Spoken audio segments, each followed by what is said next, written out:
Hello friends, कैसे हैं आप सब। आप सभी का आपके अपनी YouTube channel sociology with Sangeeta में मैं संगीता स्वागत करती हूं। और इस चैनल के माध्यम से हम लोग सोशियोलॉजी के कम्पिटिटिव एग्जाम के प्रिपरेशन करते हैं, जिसके अंतर्गत आपको यूट्यूब पर डेली 3 क्लासेस मिलती हैं। मॉर्निंग के 8 बजे के क्लास में हम लोग कवर कर रहे हैं झारखंड माध्यमिक आचार्य के सोशियोलॉजी के सिलेबस को। दोपहर के 4 बजे कवर कर रहे हैं जेपीएससी जेट और यूजीसी नेट के सोशियोलॉजी के सिलेबस को, क्योंकि दोनों ही एग्ज़ाम का पैटर्न, एग्ज़ाम का सिलेबस सेम है। और रात के 8 बजे कवर कर रहे बीपीएससी टीआरई 4.0 के सोशियोलॉजी के सिलेबस को। बात की है झारखंड माध्यमिक आचार्य की, तो ये झारखंड राज्य का गठन होने के बाद ये पहली बार वैकेंसी आई है, यानी 25 सालों में ही आपको ये पहली बार वैकेंसी देखने को मिल रही है, जिसमें आपको पीजीटी लेवल के आप टीचर बन सकते हैं समाजशास्त्र विषय से लेकर। तो उसके लिए अभी आप लोग का यूनिट पे जो चल रहा है वो है 21, और पेड क्लास में सिलेबस कंप्लीट हो चुका है। तो वैसे स्टूडेंट जो पेड ग्रुप से जुड़ना चाहते हैं तो यहाँ पे आपको कॉन्टैक्ट नंबर दिख रहा है, इस नंबर पे आप कांटेक्ट करके या फिर व्हाट्सएप मैसेज करके पेड ग्रुप में ज्वाइन हो सकते हैं। पेड ग्रुप में अभी आप लोगों को यूनिट वाइज रिवीजन करवाया जा रहा है, टेस्ट लिया जा रहा है। पेड ग्रुप के स्टूडेंट के लिए टेलीग्राम का लिंक फ्री है, जहाँ पे डेली होमवर्क दिया जाता है एक टॉपिक का, और उसके अकॉर्डिंग टेस्ट होता है। तो पेड ग्रुप में ज्वाइन होने के लिए आप इस नंबर पे कांटेक्ट कर सकते हैं, जहाँ पे टोटल 67 यूनिट को कवर करवाया जा चुका है। और आज का जो हमारा यूनिट 21 है वो है आंकड़ों के संग्रहण के उपकरण के अंतर्गत प्रश्नावली और अनुसूची, ये दिया गया है पढ़ने के लिए। तो चलिए आज के क्लास को हम लोग स्टार्ट करते हैं। आप देख सकते हैं आज का जो हमारा यूनिट है वो है यूनिट 21, जिसके अंतर्गत आंकड़ों संग्रहण के उपकरण के अंतर्गत हम लोग प्रश्नावली और अनुसूचियाँ देखेंगे। तो देखिए, अभी जो हम लोग का टॉपिक चल रहा है ये सामाजिक अनुसंधान के अंतर्गत ही इसका टॉपिक है, और इसमें अलग अलग पॉइंट्स दिए गए हैं जो कि आपको सामाजिक अनुसंधान में पढ़ने होंगे उस पूरे टॉपिक को समझने के लिए। तो बोला जा रहा है कि सामाजिक अनुसंधान में जो प्राथमिक तथ्य होते हैं, जो हमारे प्राइमरी डाटा है, जब उसको हम लोग कलेक्शन करते हैं तो वो जो कलेक्शन की विधि है उसके अंतर्गत बोला जा रहा है कि आजकल प्रश्नावली विधि का प्रयोग जो है वो बहुत ही बढ़ता जा रहा है। और ये जो विधि है ये अन्य विधियों की अपेक्षा बहुत सरल होती है एवं सस्ती होती है। और जो अनुसंधान करता है वो उत्तरदाता के पास डाक या व्यक्तिगत रूप से भेजता है, और उत्तरदाता जो होता है स्वयं उसका उत्तर लिखकर पुनः अनुसंधानकर्ता के पास उसको भेज देता है। किसमें? तो प्रश्नावली के अंतर्गत। तो इसी से रिलेटेड जो विभिन्न जो जितने भी थिंकर्स थे उन्होंने परिभाषाएं भी दी हैं, तो हम लोग उसको समझते हैं। तो प्रश्नावली क्या होता है, इसका अर्थ क्या होता है, ये आप लोग समझ गए। अब हम लोग परिभाषाओं की तरफ जाएं तो पोप महतो के अनुसार कि एक प्रश्नावली को प्रश्नों के एक समूह के रूप में परिभाषित किया जा सकता है, जिसका उत्तर सूचनादाता को बिना एक अनुसंधानकर्ता अथवा प्रगणक की सहायता को देना होता है। मतलब जो बोल रहा है कि प्रश्नावली क्या होता है, ये एक प्रश्नों का समूह होता है, ठीक है। और जो उत्तर सूचना प्राप्त कर रहा है, यानी उत्तरदाता से जो अनुसंधान करता है, सूचना प्राप्त कर रहा है, तो उसको बिना किसी के सहायता के उत्तर देना होता है, ठीक है। नेक्स्ट है बोगार्ट्स महोदय के अनुसार प्रश्नावली विभिन्न व्यक्तियों को उत्तर देने के लिए प्रेरित किए गए क्या है, ये एक प्रश्नों की सूची है। प्रश्नावली क्या है? तो ये जो विभिन्न व्यक्ति हैं उनसे उत्तर प्राप्त करने का एक सूची है।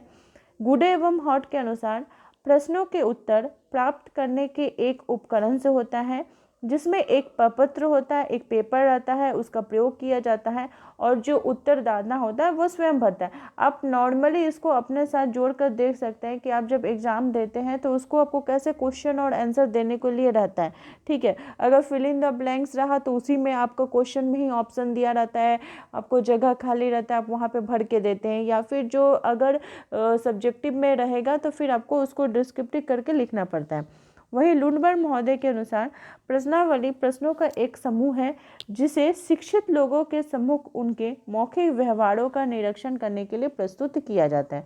तो ये थी प्रश्नावली की परिभाषाएं। अब हम लोग देखते हैं कि प्रश्नावली के प्रकार कौन कौन से होते हैं। तो लुंडबर्ग महोदय ने प्रश्नावली के जो प्रकार बताए हैं वो 2 प्रकार के बताए। वे दो प्रकार कौन कौन से हैं? तथ्य संबंधी प्रश्नावली और मनोवृत्ति संबंधी प्रश्नावली। तथ्य संबंधी प्रश्नावली के अंतर्गत क्या क्या आएगा? आयु, धर्म और जाति। और वही मनोवृत्ति संबंधी प्रश्नावली के अंतर्गत, मनोवृत्ति मतलब आपके मन की भावना के अंतर्गत जो प्रश्नावली लिया जा रहा है, जिसका उत्तर प्राप्त किया जा रहा है, उसके अंतर्गत रुचि, आपकी क्या रुचि है, आपके क्या राय है, आपके क्या मत हैं, आपके क्या विचार है, इन सभी को प्राप्त किया जाता है। ठीक है। नेक्स्ट है पीवी यंग। पीवी यंग के अनुसार प्रश्नों की प्रकृति के आधार पर इसको दो भागों में बांटते हैं। ठीक है। पीवी यंग जो है वो दो प्रकार से प्रश्नावली के प्रकार बताए। एक तो बताए हैं कि प्रश्नों की प्रकृति के आधार पर, और दूसरा बताए हैं संरचना के आधार पर। तो प्रश्नों की प्रकृति के आधार पर दो प्रकार के प्रश्नावली है। कौन कौन से हैं? तो बंद प्रश्नावली और खुली प्रश्नावली।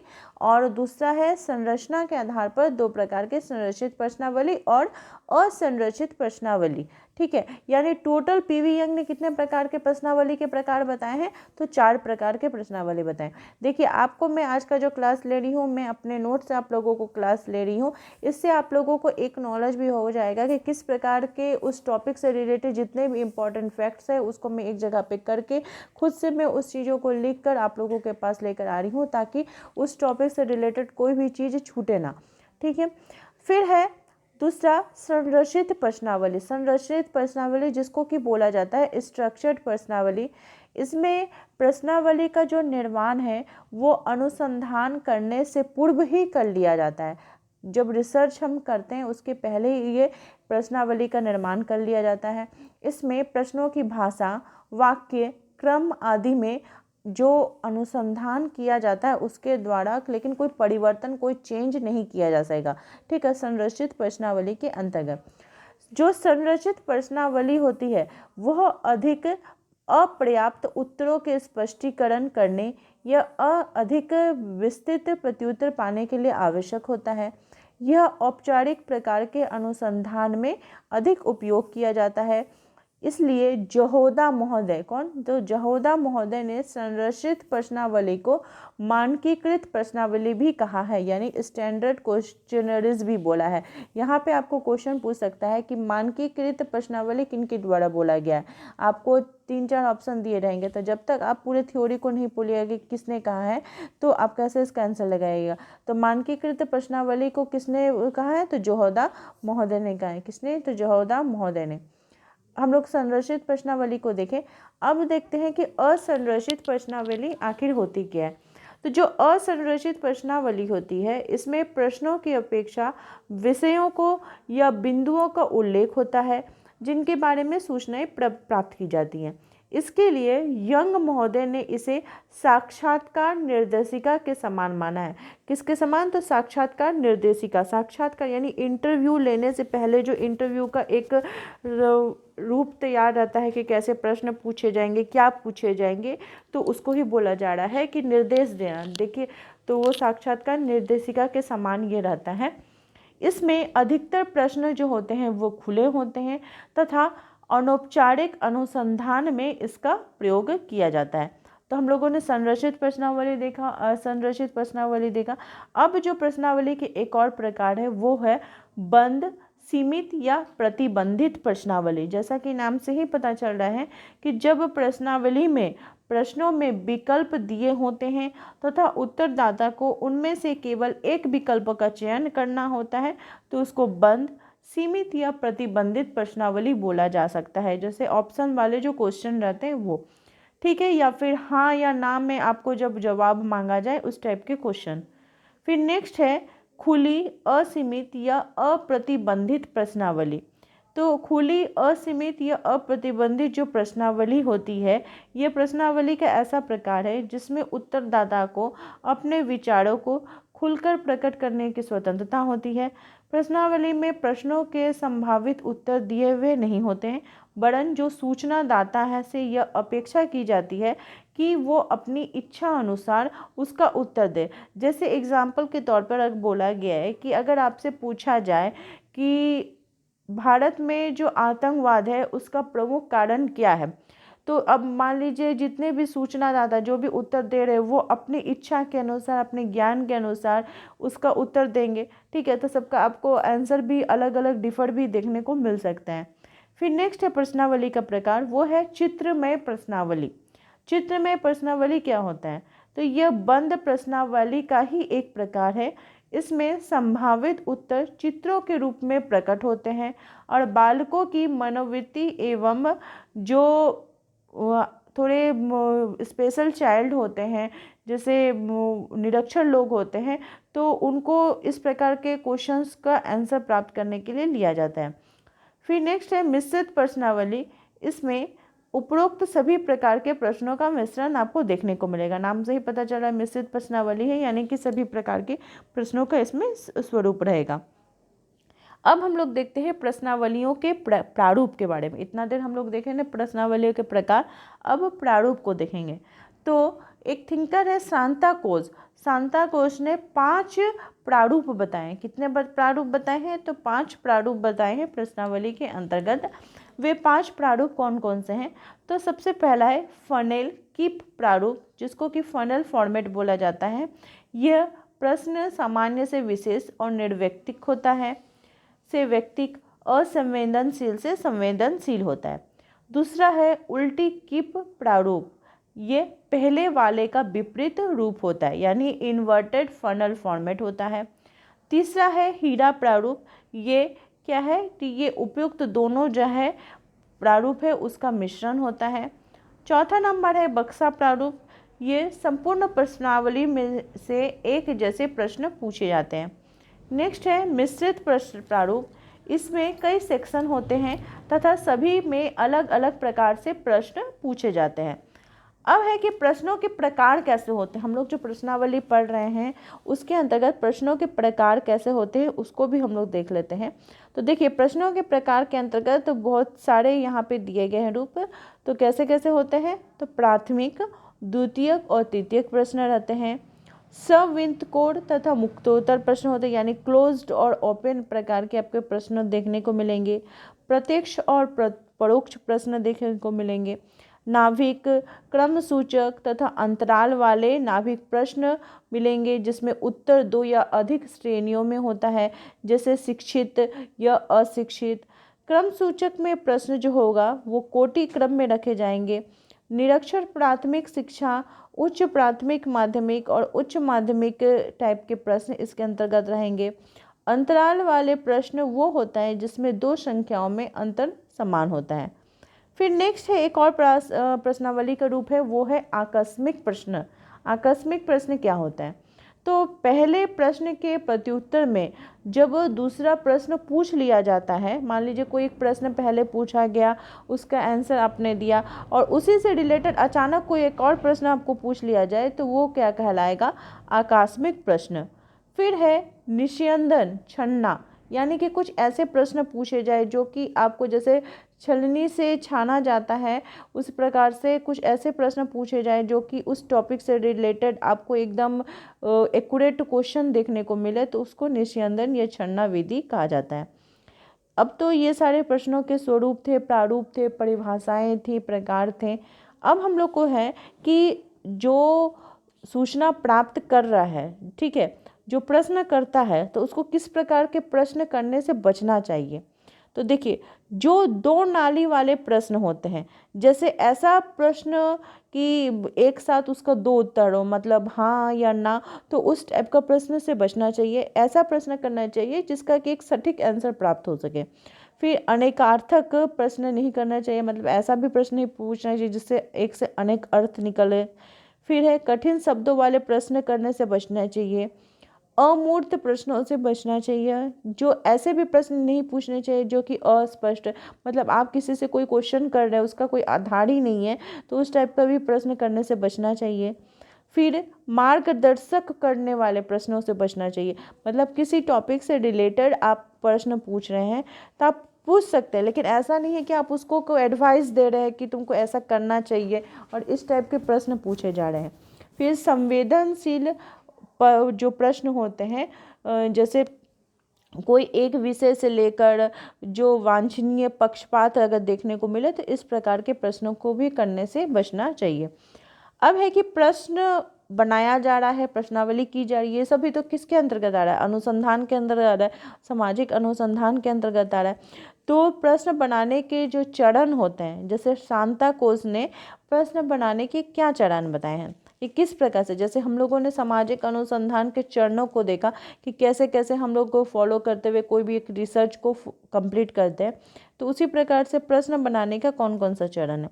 तो सबसे पहले हम लोगों को तैयारी करनी चाहिए, फिर प्रथम प्रारूप बनाना होगा, स्व मूल्यांकन करना होगा, उसके बाद बाह्य मूल्यांकन, फिर पूर्व मूल्यांकन करना होगा, यानी सुझाव के आधार पर प्रश्नों को हटाना, अगर वैसा कुछ हो तो जिसको हटाया जाना है उसको हटाना, पूर्व परीक्षण, पूर्वावलोकन, द्वितीय पूर्व परीक्षण और अंतिम प्रारूप तैयार करना।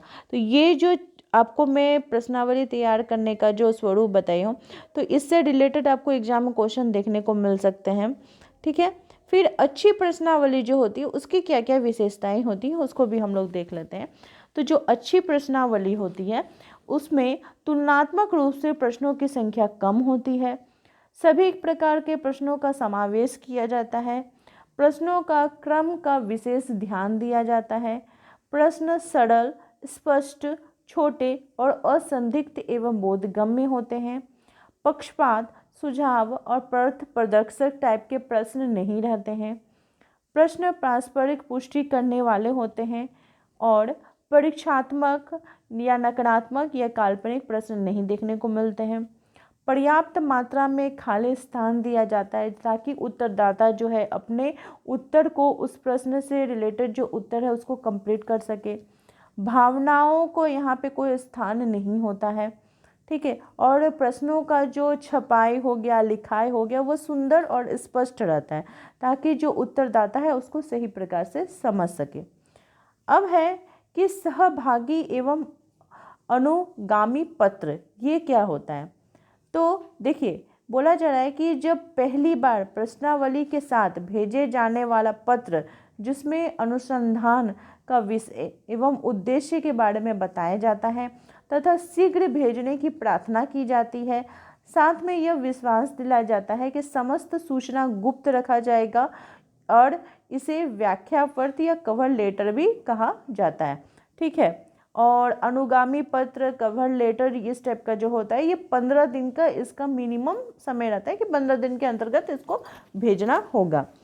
अब है कि जो प्रश्नावली है उसमें कैसी विश्वसनीयता बनी रहे या फिर कैसे उसकी जो प्रामाणिकता है वो बनी रहे, तो पुनः प्रश्नावली भेजना, ठीक है।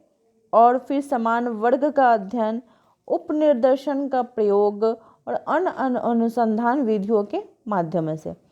तो अभी हम लोग का टॉपिक क्या था कि हम लोग प्रश्नावली को पढ़ रहे थे, तो इसका क्या लाभ है, प्रश्नावली क्यों किया जाता है, इससे हमको क्या लाभ मिल सकता है।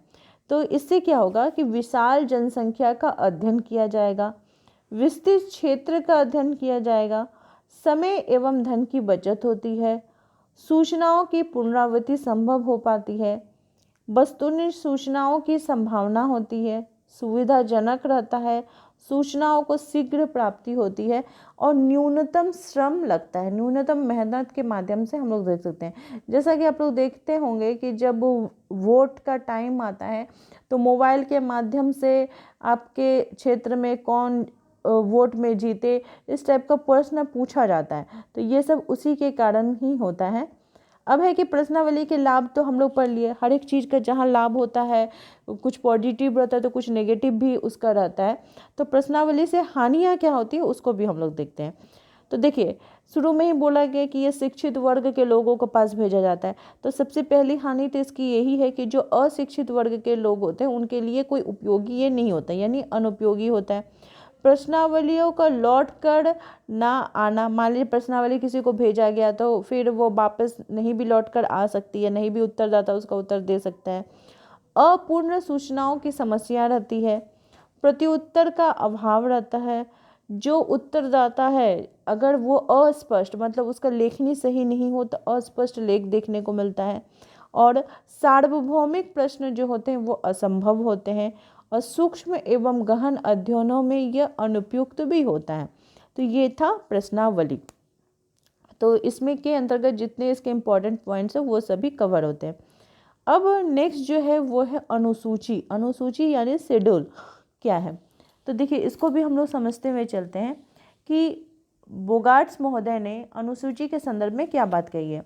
तो अनुसूची उन तथ्यों को प्राप्त करने की एक औपचारिक विधि है जो स्थूल रूप से होते हैं तथा जिन्हें सरलता से देखा जा सकता है। ठीक है। नेक्स्ट है गुड एवं हॉट महोदय। उनके अनुसार अनुसूची उन प्रश्नों के एक समूह का नाम है जो साक्षात्कारकर्ता द्वारा किसी दूसरे व्यक्ति से आमने सामने की स्थिति में पूछा और भरा जाता है। Doctor M.H. गोपाल के अनुसार अनुसूची उन विभिन्न मदों की एक विस्तृत, वर्गीकृत, नियोजित तथा क्रमबद्ध सूची होती है जिसके विषय में सूचनाएं एकत्रित करने की आवश्यकता पड़ती है। मैकगोडविक के अनुसार अनुसूची उन प्रश्नों की एक सूची से अधिक कुछ नहीं है जिनका उत्तर देना उपकल्पना या हाइपोथेसिस की जांच करने के लिए आवश्यक प्रतीत होता है। तो अब हम लोग देखेंगे कि अनुसूचियों के प्रकार यानी शेड्यूल के प्रकार कौन कौन से हैं।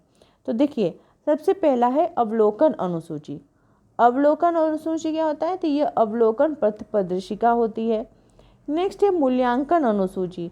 ये लोगों की राय, उसके पसंद नापसंद, उसका विश्वास संबंधी विचारों को जाना जाता है, और ये समाज मीडिया क्षेत्र के अध्ययन एवं सामाजिक मनोविज्ञान अध्ययन में इसका प्रयोग होता है। थर्ड है प्रलेख अनुसूची। तो यंग महोदय के अनुसार इससे प्रलेख व्यक्तिगत जो जीवन इतिहास होता है उसकी जानकारी प्राप्त की जाती है। चौथा है संस्था सर्वेक्षण अनुसूची, और फिफ्थ नंबर है साक्षात्कार अनुसूची। तो हम लोगों का जो टॉपिक था वो था प्रश्नावली और अनुसूची। तो अब इन दोनों के बीच अंतर क्या है, ठीक है, उसको भी हम लोग देखते हैं, उसकी तुलना देखते हैं कि क्या है अनुसूची तथा प्रश्नावली की क्या तुलना है। तो देखिए सबसे पहला है प्रयोग विधि। अनुसूची का जो प्रयोग है यह अनुसंधानकर्ता जो है वह साक्षात्कार के द्वारा करता है। सूचनादाता से स्वयं प्रश्न पूछा जाता है और उसको भरा जाता है। सूचनादाता से संपर्क स्थापित होता है। अनुसूची को भरने के लिए अनुसंधानकर्ता को सूचनादाता से प्रत्यक्ष संपर्क करना पड़ता है, जबकि प्रश्नावली में संपर्क नहीं किया जाता, वो तो डाक के माध्यम से भेजा जाता है। अध्ययन क्षेत्र की बात की जाए तो अनुसूची छोटे एवं सीमित होते हैं और प्रश्नावली जो होते हैं वो विशाल एवं विस्तृत होते हैं। सूचना प्राप्ति की बात की जाए तो अनुसूची के प्रश्नों का उत्तर अनुसंधानकर्ता सूचनादाता से पूछकर स्वयं भरता है। ठीक है, मतलब अनुसूची में जो प्रश्नों का उत्तर है वो प्रश्नकर्ता स्वयं भरता है, वो सूचनादाता से आंसर प्राप्त करता है और स्वयं भरता है, और प्रश्नावली में क्या होता है उत्तरदाता उसको भरकर भेजता है। ठीक है। अध्ययन की गहनता की बात की जाए तो अनुसूची द्वारा प्राप्त सूचना गहन, विस्तृत एवं विश्वसनीय, जबकि प्रश्नावली द्वारा सतही और मोटी मोटी बातें ही ज्ञात की जाती है। अनुसूची में हम लोग कोई भी चीज़ के बारे में डीपली नॉलेज ले सकते हैं, और लेकिन जो प्रश्नावली है वो तो उत्तरदाता के पास भेजा जाता है, तो इसलिए इसमें नॉर्मल बातें ही आएंगी। ठीक है। फिर प्रश्नों का उत्तर, तो अनुसूची में प्रश्नों की रचना प्रगणक एवं अनुसंधानकर्ता के स्तर से, प्रश्नावली में सूचनादाताओं के स्तर से प्राप्त की जाती है। शिक्षा के आधार पर बात की जाए तो अनुसूची शिक्षित एवं अशिक्षित दोनों ही प्रकार के लोगों से प्राप्त की जाती है, लेकिन जो प्रश्नावली है वो शिक्षित व्यक्तियों से ही प्राप्त की जाती है। निर्देशन के द्वारा बोला जा रहा है कि अनुसूची द्वारा अध्ययन करने के लिए चुना गया निर्देशन अधिक प्रतिनिधित्वपूर्ण होता है, और जो प्रश्नावली होती है उसमें केवल शिक्षित व्यक्तियों को ही चयन किया जाता है। व्याख्यात्मक टिप्पणियों के आधार पर प्रश्नावली में ये चीज़ें संभव हो पाती हैं। समय, श्रम और धन की बात करें तो अनुसूची में ये सभी चीज़ों का बहुत अधिक खर्च होता है, लेकिन प्रश्नावली में कम होता है। तो अब अनुसूची के गुण और दोष इन दोनों को हम लोग देखते हुए चलते हैं। तो अनुसूची के गुणों के बारे में बात की जाए, दोषों के बारे में, तो प्रामाणिक एवं विश्वसनीय सूचना प्राप्त की जाती है, और व्यक्तिगत संपर्क रहता है, सूचनाएं लिखने की सुविधा रहती है, अवलोकन की सुविधा होती है, अत्यधिक प्रत्युत्तर प्राप्त होता है, स्पष्टीकरण संभव हो पाता है, सभी वर्गों के लिए उपयोगी रहता है, दोषपूर्ण लिखावट से इसमें बचाव रहता है, सांख्यिकी विश्लेषण सरल और प्राथमिक तथ्यों का संकलन रहता है। वही अनुसूचियों के दोषों के बारे में बात की जाए तो सार्वभौमिक प्रश्नों का अभाव रहता है, संपर्क की समस्या देखने को मिलती है, अधिक समय और धन की आवश्यकता होती है, सीमित क्षेत्र में उपयोग किया जाता है, संगठनात्मक समस्याएं इसके अंतर्गत देखने को मिलती हैं, अनुसंधानकर्ता की लापरवाही रहती है, सूचनादाताओं का पक्षपातपूर्ण व्यवहार हमें देखने को मिलता है और एक जोखिम भरी प्रवृत्ति ये देखने को मिलती है। तो आई होप आप लोगों को आज का जो यूनिट है वो अच्छे प्रकार से समझ में आ गया होगा। आज का हम लोग का यूनिट 21 इस प्रकार से कंप्लीट होता है, जिसमें हम लोगों ने प्रश्नावली और अनुसूची को देखा। इसी प्रकार से आप लोग चैनल के साथ बने रहिए। कल के टॉपिक में हम लोग यूनिट 22 को कवर करेंगे और मेरे चैनल में बने रहने के लिए आप सभी का धन्यवाद।